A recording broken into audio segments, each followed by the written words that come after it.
The diesel looked up. "Do you mind?" "Yes," said Bill, "I do. I want my cars back." "These are mine," said the diesel. "Go away." Bill pretended not to be frightened. He ran back and hid behind the cars on the other side.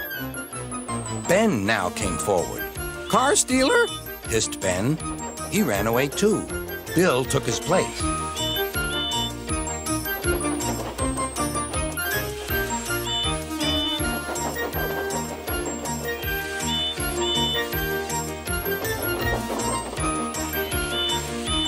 This went on and on till the diesel's eyes nearly popped out. "Stop! You're making me giddy." The two engines gazed at him. "Are there two of you?"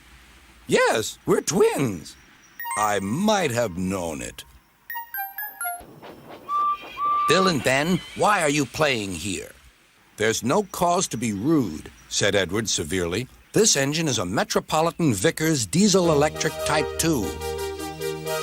"Never mind," the diesel smiled. "Call me BoCo. I'm sorry I didn't understand about the cars."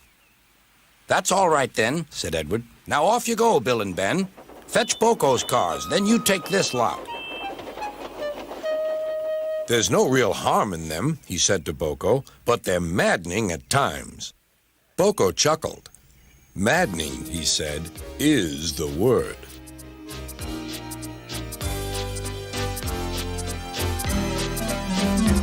When BoCo suddenly arrived, Gordon thought him the most beautiful sight he had ever seen.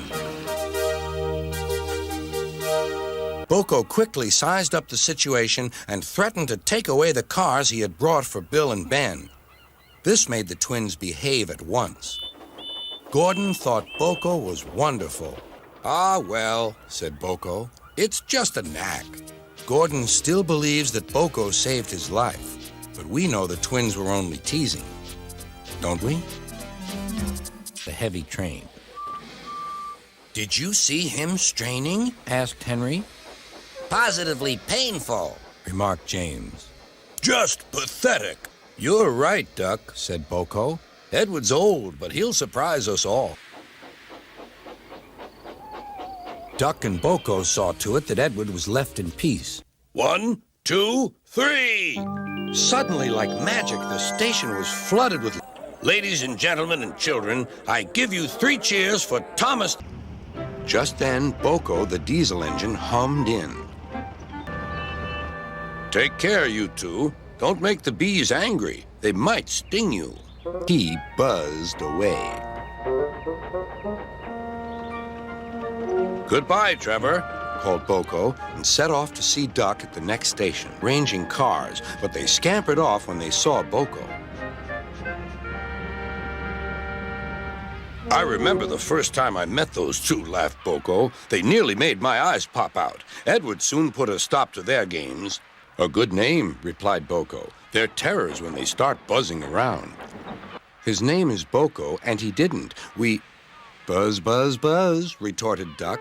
BoCo was resting in the yard when suddenly he heard a pair of familiar whistles. Sighed BoCo. "Here comes trouble." "Sir Topham..." "You two never stop, do you? But I'm wise to your pranks, and we do need help here." At last, the day's work was done.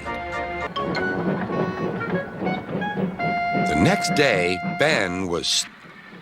"The way I heard it," sighed BoCo, "it sounded like you were both to blame." Twins grumbled about each other all day.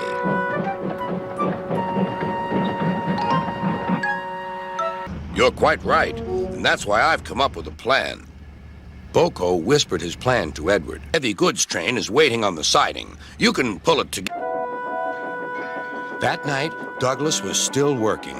He had taken the midnight goods train to a station at a faraway part of the island where only the diesels work.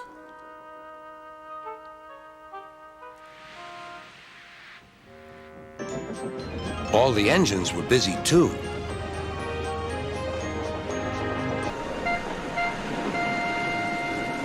Silent and still, lined up on guard. "Who are you?" "No, none. 1. We have 1. brooding lines of diesels. And they chuffered quickly away. Mavis, BoCo, Bill, Ben, Donald. Hooray! Hooray! The engines whistled. Very naughty indeed. That's my line of cars. Huffed. Yours is over there. Their friend BoCo was worried. Stop quarreling, you two, or the only thing you'll have left to share is... trouble. Silly? Snapped Bill. Silly yourself. Grumbled Ben. Yourselves, said Sir Topham Hatt. There was only one available. If I were you, whispered BoCo, I'd get back to work right away. BoCo came to the rescue. Sorry, said the diesel. I'm all hot and bothered. I've got teething troubles, you know. Well done, Bill and Ben. Oh, yes, sir. BoCo, Whispered Bill. I'm sorry we were rude to you. And... They always did, but they still chatted about the diesel and his teething troubles all night long. Are these my cars? Asked Stepney. This engine is a Metropolitan Vickers diesel electric Type 2.